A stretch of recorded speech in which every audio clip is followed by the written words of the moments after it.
નમસ્કાર વિદ્યાર્થી મિત્રો, આજે આપણે વિષય ગણિત ધોરણ 8 ની અંદર પ્રકરણ 5 માં ફરી વખત અભ્યાસ કરવાનો છે. લાસ્ટ લેક્ચરમાં આપણે માહિતીનું નિયમન જોયું હતું કે માહિતીની અંદર કોઈ પણ ચિત્ર દ્વારા રજૂઆત કરવી હોય તો કઈ રીતે કરવી તે આપણે શીખી ગયા હતા અને ચિત્ર આલેખની મદદથી કઈ રીતે જવાબ લખવા તે પણ આપણે શીખી ગયા હતા.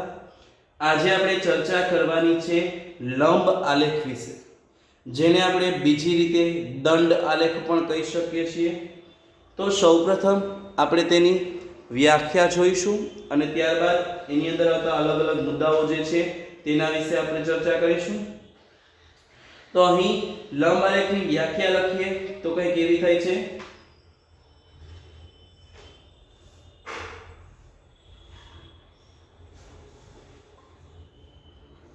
સમાન પહોળાઈ ધરાવતા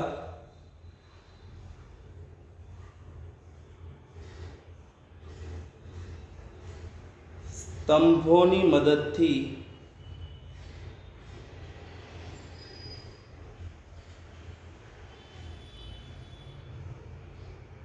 કરવામાં આવતી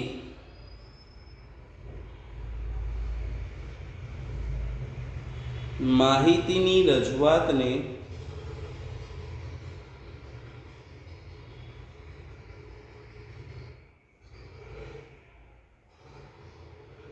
લંબ આલેખ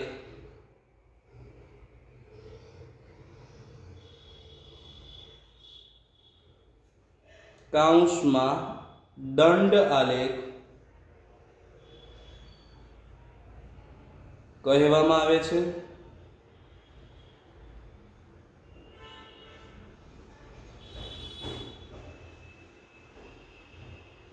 હવે અહીં આપણે લંબ આલેખની વ્યાખ્યા જોઈ છે કે સમાન પહોળાઈ ધરાવતા સ્તંભોની મદદથી આપણે જે પણ માહિતીની રજૂઆત કરીએ છીએ તેને આપણે શું કહીએ છીએ વિદ્યાર્થી મિત્રો? તો તેને આપણે કહીએ છીએ લંબ આલેખ.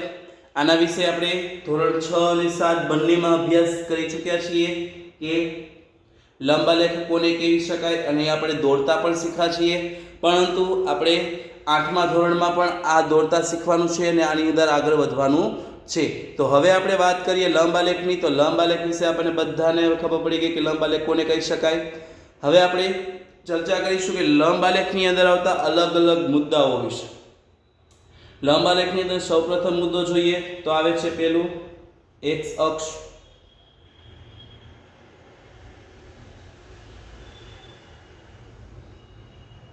તો તેની વ્યાખ્યા લખીએ: આલેખ પત્ર પર દોરાતી આડી રેખાને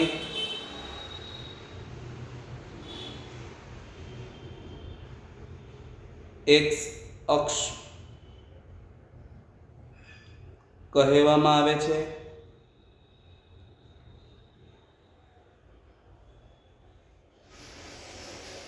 એક્સ અક્ષ પર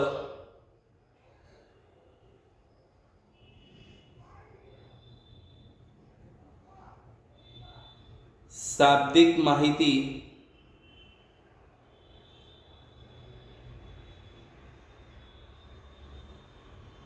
કૌંસમાં વિદ્યાર્થીના નામ,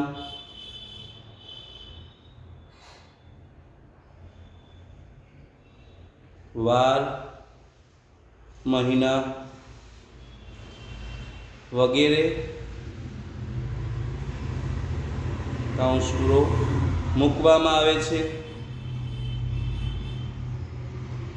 અહીં આપણે સૌપ્રથમ વાત કરીએ તો એક્સ અક્ષની. તો એક્સ અક્ષની વ્યાખ્યા કંઈક એવી થાય છે કે આલેખ પત્ર પર દોરાતી આડી રેખાને આપણે એક્સ અક્ષ કહીએ છીએ.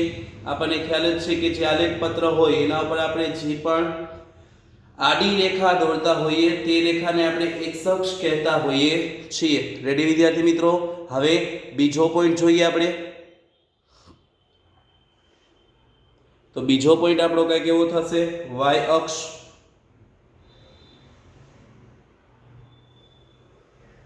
તો વાય અક્ષની વ્યાખ્યા કંઈક એવી થાય છે: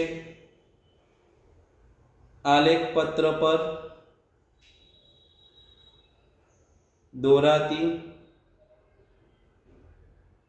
ઊભી રેખાને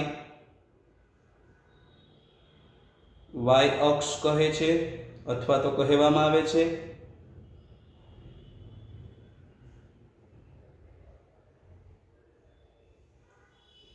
વાય અક્ષ પર આંકડાકીય માહિતી દર્શાવવામાં આવે છે.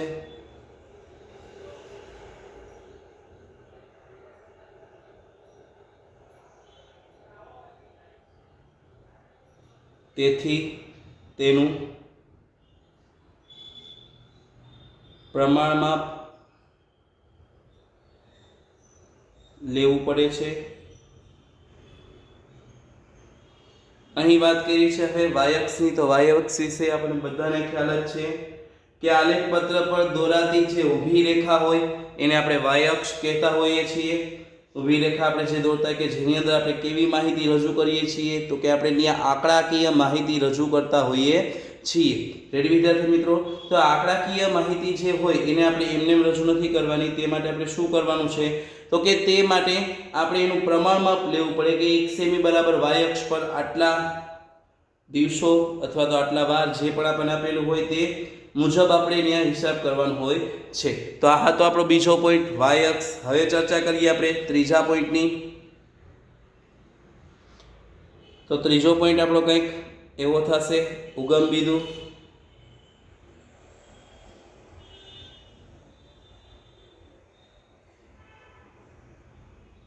ઉગમ બિંદુની વ્યાખ્યા આપણે જોઈએ તો કંઈક એવી થશે એક્સ અક્ષ અને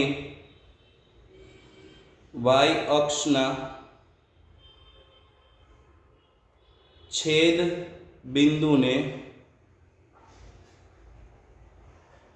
ઉગમ બિંદુ કૌંસમાં ઓ કહેવામાં આવે છે. આપણને ખ્યાલ હોય તે રીતે કે ઉગમ બિંદુ એટલે શું છે તો કે એક્સ અક્ષ અને વાય અક્ષ જે જગ્યાએ ભેગા થાય છે એટલે કે જે જગ્યાએ છેદે છે ત્યાં એક બિંદુ બને છે. આ જે બિંદુ હોય એને આપણે છેદ બિંદુ કહીએ છીએ અને એ જે છેદ બિંદુ છે એને આપણે ઉગમ બિંદુ નામ આપવાનું છે. રેડી વિદ્યાર્થી મિત્રો? તો અહીંયા આપણે ચર્ચા કરી ઉગમ બિંદુ, એક્સ અક્ષ, વાય અક્ષ અને લંબ આલેખ વિશે. હવે વાત રહી કે આ લંબ આલેખ દોરવો કેની અંદર? તો આપણે લંબ આલેખ આલેખપત્રમાં દોરીએ છીએ. તો અહીં તે લખી નાખીએ લંબ આલેખ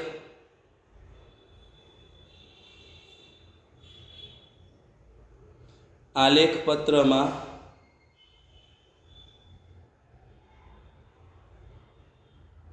દોરવામાં આવે છે.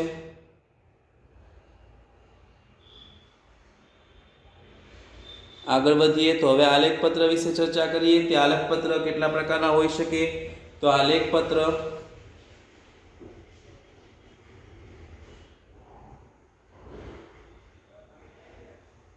બે પ્રકારના હોય છે.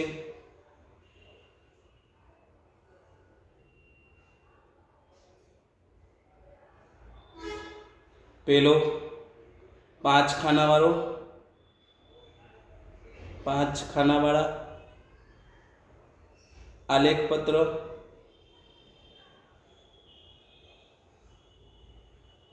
અને બીજું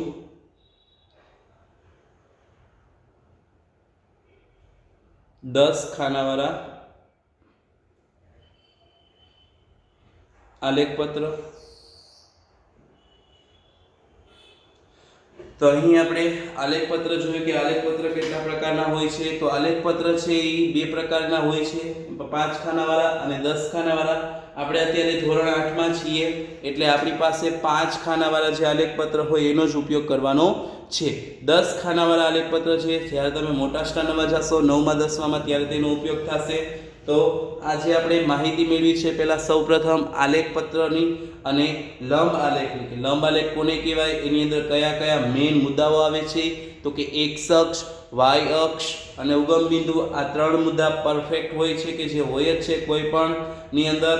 અને નાનો અમથો મુદ્દો પ્રમાણમાપનો હોય છે કે જ્યારે પણ આપણે લંબ આલેખ દોરતા હોઈએ ત્યારે પ્રમાણમાપ લેવું ફરજિયાતપણે હોય છે. તો તે માટે આપણે લંબ આલેખની બેઝિક માહિતી મેળવી છે.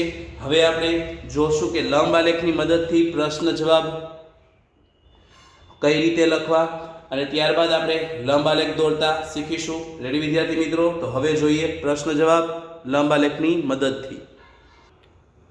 તમને સ્ક્રીન ઉપર સ્વાધ્યાય પોથીનો જે પ્રશ્ન બીજો છે તે આપેલો છે.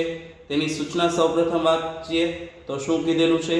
તો કે નીચેના લંબ આલેખનો અભ્યાસ કરો, તે પરથી નીચે આપેલા પ્રશ્નોના જવાબ લખો.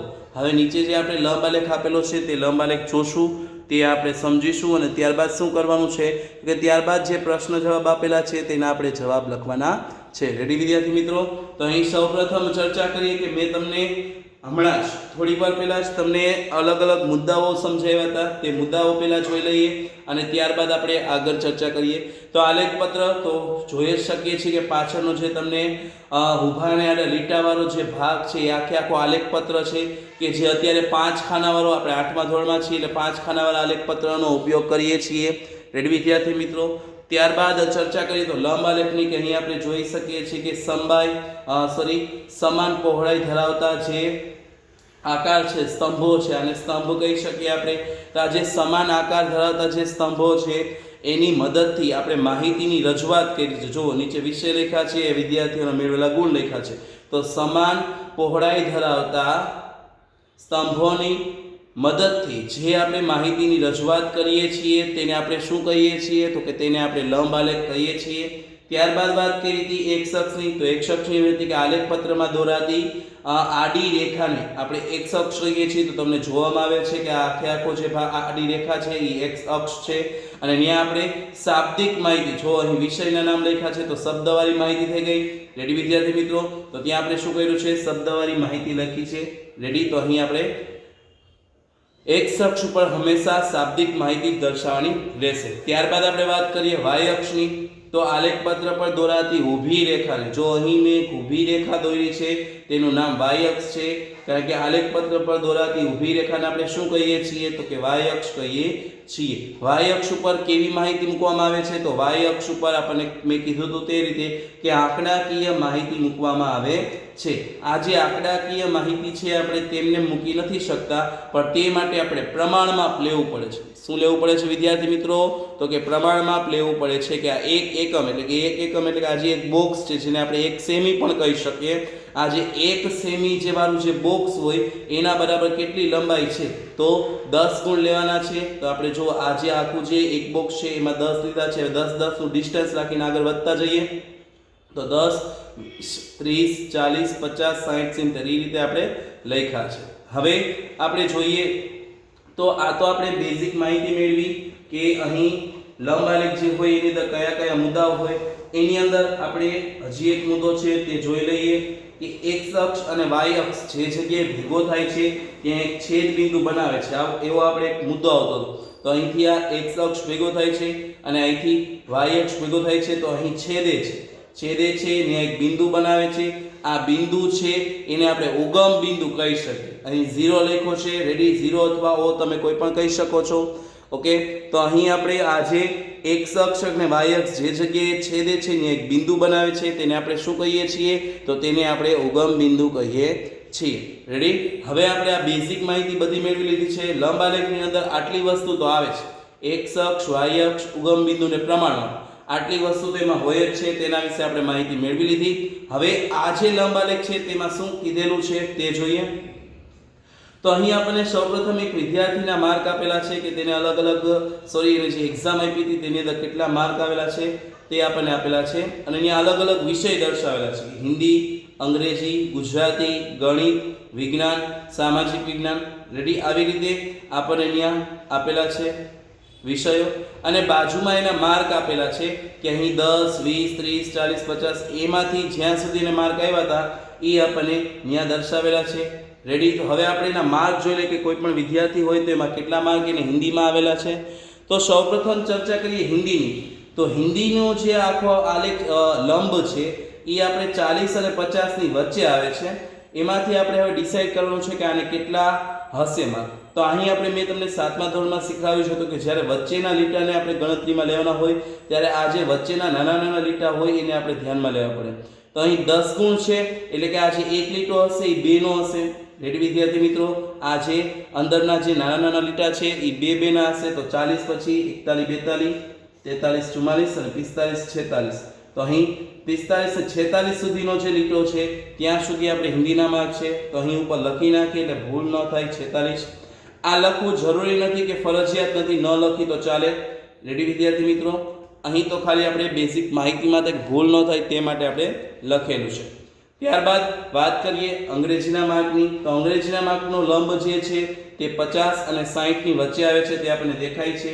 અને આ જે લાઈન છે તે જોઈએ તો ક્યાં સુધી આવે છે? તો કે 51 52 53 54 55 56 માર્ક એને અંગ્રેજીમાં આવેલા છે. તો અહીં આપણે લખી નાખીએ 56.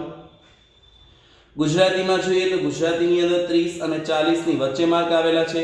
તો 30 અને 40 ની વચ્ચે જે માર્ક છે તે જોશું. તો એ ક્યાં આવેલા છે? તો કે આ જે એરો છે એ સાઈડ જાય છે તો ત્યાંના માર્ક અહીંયા સુધી થશે. તો અહીંયા આપણે જોઈએ તો 30 ની ઉપર 31 32 ને પછી 33 34 એટલે એને 34 માર્ક આવેલા છે તે આપણે જોઈ શકીએ છીએ ગુજરાતીમાં. તો અહીં લખી નાખીએ 34. ગણિતની વાત કરીએ તો ગણિતની અંદર આપણને 60 અને 70 ની વચ્ચે આપેલું છે અને 60 ની જે એક્ઝેક્ટ ઉપરની લાઈન છે એના ઉપર જ આપણો લંબ અટકે છે. તેથી 60 ની ઉપર 2 નાખીએ તો 62 થાય. તો અહીં 61 62 એટલે કે ગણિતમાં કેટલા આવ્યા છે? તો કે 62 માર્ક આવેલા છે.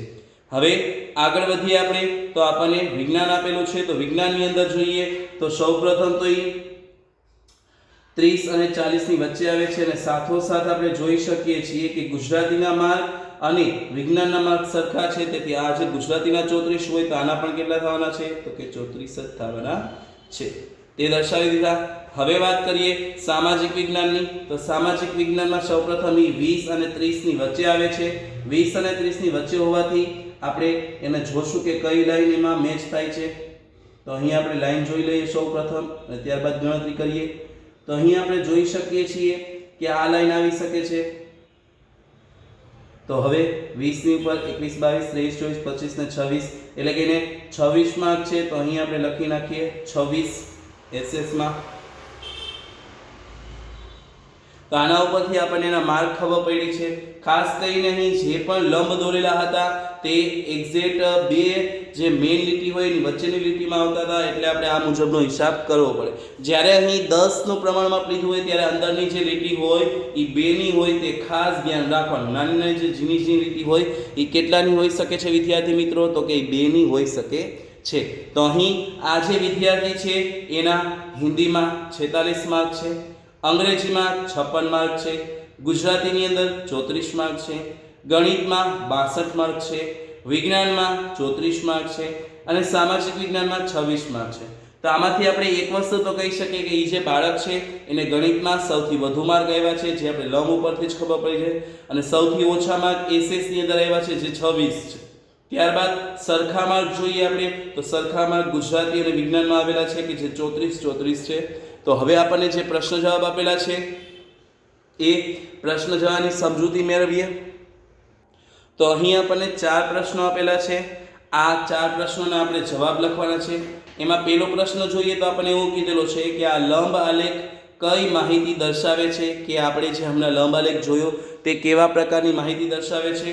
તો અહીં તે લખશો. આપણને ખ્યાલ છે કે વિદ્યાર્થીઓનો માર્ગ દર્શાવે છે, ગુણ દર્શાવે છે. તો લખીએ આ લંબ આલેખ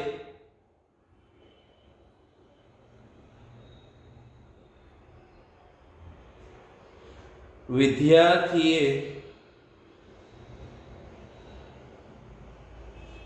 મેળવેલ ગુણની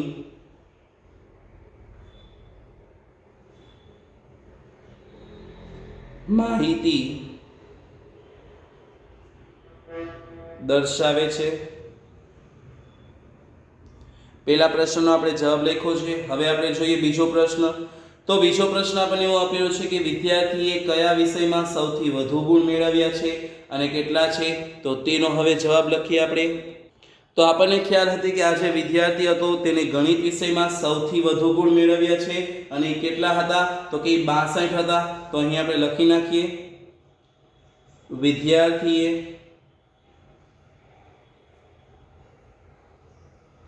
ગણિત વિષયમાં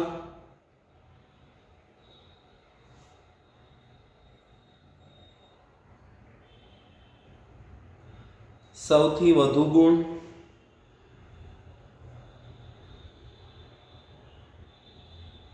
મેળવ્યા છે.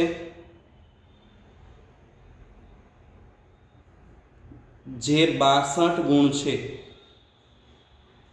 આપણને કેટલા પણ પૂછ્યા હતા એટલે આપણે ત્યાં ગુણ લખવા પણ જરૂરી છે. તો અહીં આપણને ખબર પડી ગઈ કે આ જે વિદ્યાર્થી છે એને ગણિત વિષયમાં સૌથી વધુ ગુણ મેળવ્યા છે. એ કેટલા છે તો કે 62 છે.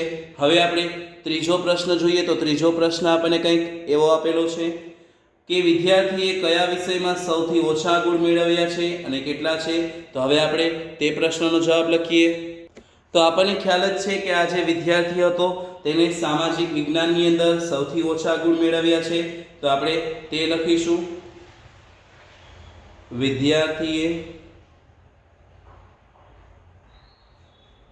સામાજિક વિજ્ઞાન વિષયમાં સૌથી ઓછા ગુણ મેળવ્યા છે.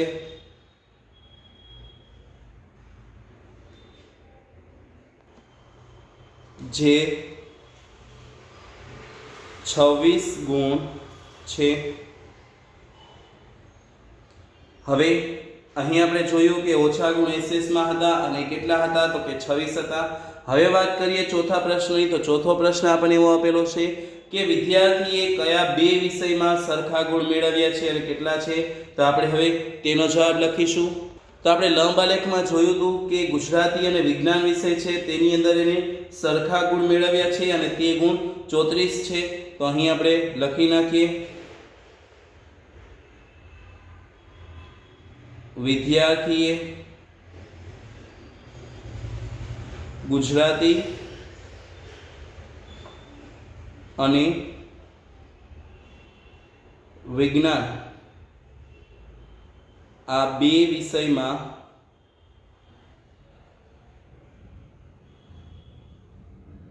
સરખા ગુણ મેળવ્યા છે. જે 34 ગુણ છે. તો અહીં આપણી પાસે જે 4 પ્રશ્ન આપેલા હતા તે 4 પ્રશ્નોનો આપણે જવાબ લખ્યો છે જે તમને સ્ક્રીન પર દેખાય છે. તે માટે આપણે સૌપ્રથમ શું કર્યું છે તો કે સૌપ્રથમ આપણે ગણતરી કરી છે. લંબ આલેખમાં કેટલા માર્ક કોને આવ્યા છે તેની ગણતરી કરી. લંબ આલેખ વિશે પહેલા માહિતી મેળવી એટલે આ પ્રશ્ન જવાબ આપણને સાવ ઈઝી લાગ્યા. તેથી અહીં આ જે પ્રશ્નના જ્યારે પણ જવાબ લખતા હોય ત્યારે આ મુજબની જે સૌપ્રથમ ગણતરી કરવાની હોય તે ગણતરી પ્રોપર રીતે કરી લેવી. તો આજે આપણે લંબ આલેખ વિશે સામાન્ય માહિતી મેળવી કે લંબ આલેખ કોને કહી શકાય તો કે સમાન પહોળાઈ ધરાવતા સ્તંભોની મદદથી રજૂ કરવામાં આવેલી જે માહિતી હોય તેને આપણે લંબ આલેખ કહીએ છીએ. લંબ આલેખ હંમેશા આલેખપત્રની અંદર જ દોરાય છે. આલેખપત્રના પણ બે પ્રકાર હોઈ શકે છે. એક પ્રકાર 5 ખાનાવાળો અને બીજો છે 10 ખાનાવાળો. આમાંથી અત્યારે આપણે કયા પ્રકારનો ઉપયોગ કરવાનો છે તો કે 5 ખાનાવાળો જે આલેખપત્ર હોય તેનો આપણે ઉપયોગ કરવાનો છે. વિદ્યાર્થી મિત્રો ત્યારબાદ ચર્ચા કરીએ તો આલેખપત્રની અંદર x અક્ષ અને y અક્ષ આપેલો હોય છે. એમાં જે x અક્ષ છે કે આલેખપત્રમાં દોરાતી આડી રેખાને આપણે x અક્ષ કહીએ છીએ કે જેના ઉપર આપણે શાબ્દિક માહિતી કોઈ પણ બાળકનું નામ હોય, કોઈ પણ દિવસ હોય કે કોઈ પણ એવી શાબ્દિક માહિતી હોય તે આપણે દર્શાવીએ છીએ. y અક્ષ વિશે ચર્ચા કરીએ તો y અક્ષ એટલે શું તો કે આલેખપત્રમાં દોરાતી ઊભી રેખાને આપણે y અક્ષ કહીએ છીએ. આ જે y અક્ષ છે એના ઉપર આંકડાકીય માહિતી આપણે મૂકવામાં આવે છે.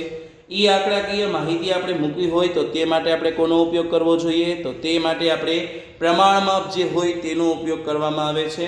એ પ્રમાણમાપ આપણે નક્કી કર્યા બાદ આપણે એના ઉપર આંકડાકીય માહિતી મૂકી શકીએ છીએ.